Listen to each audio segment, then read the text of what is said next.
Guys, welcome to my YouTube channel po. Malamang masaya po lahat ngayon ang first batch ng ating January 2025 monthly pension, SSS monthly pension po. Pero ang pag-uusapan po natin ngayon ay hindi po yon.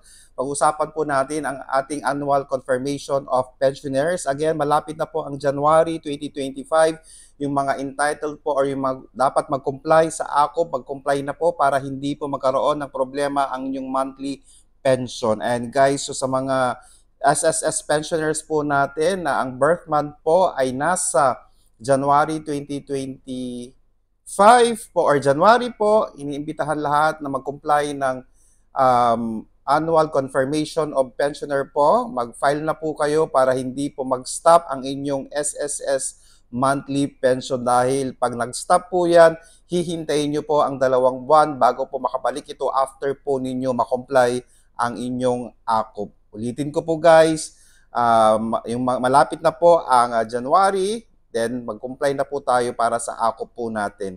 Okay? Thank you very much. Please do not forget to subscribe, like, and share para po lagi po kayong updated sa ating mga videos. Maraming salamat po and stay safe. Bye-bye!